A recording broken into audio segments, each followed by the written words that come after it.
i-marinate lang natin yung ating beef with soy sauce.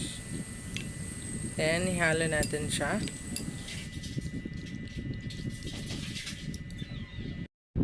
Ngayon, lagyan natin ng cornstarch. So, ito lang po yung ingredients sa pag-marinate natin ng beef sa luto na to. Pagkatapos nating ihalo, mag-prepare na tayo para sa i-blanch natin na broccoli. So, ayan, i-blanch na natin yung ating broccoli for a minute or two.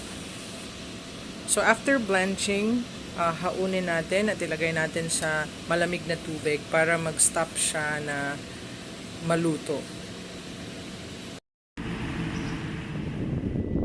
So, ngayon, mag-prepare na tayo ng sauce. So, una, lagay natin yung water. Then, oyster sauce. So, haluin lang natin ng maigi hanggang sa ma-mix yung oyster sauce sa water.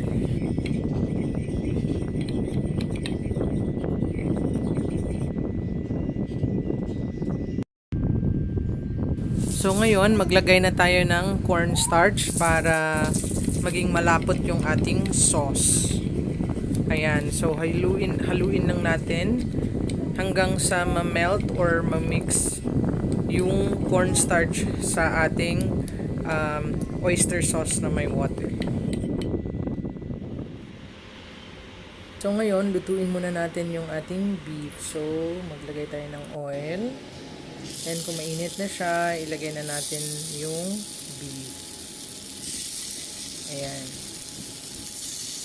So, isi-sear lang natin siya. Bale, from side to side na hanggang magiging brown, medyo brown yung kulay niya. And after nyan, pagtapos na natin siyang i-sear side to side, so, ihaon na natin siya. Then,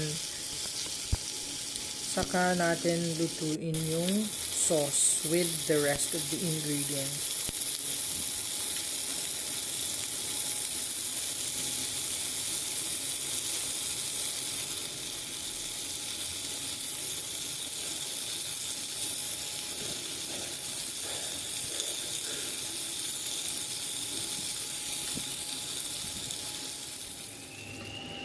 I-mix na po natin lahat. So, una, oil.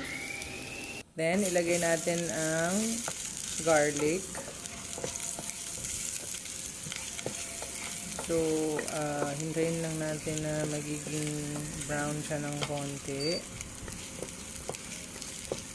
Tsaka natin ilagay yung ating sauce.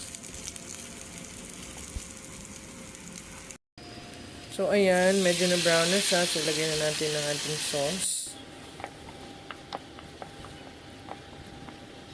Tsaka natin ilagay yung naluto natin na beef kanina.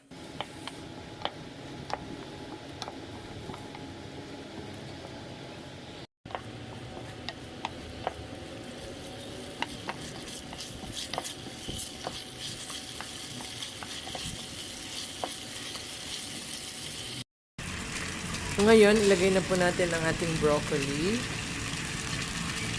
At haluin lang natin hanggang sa ma-coat yung broccoli sa ating sauce. Ayan. So, pwede nyo siyang lagyan ng dried minced garlic. Optional lang after na maluto na siya.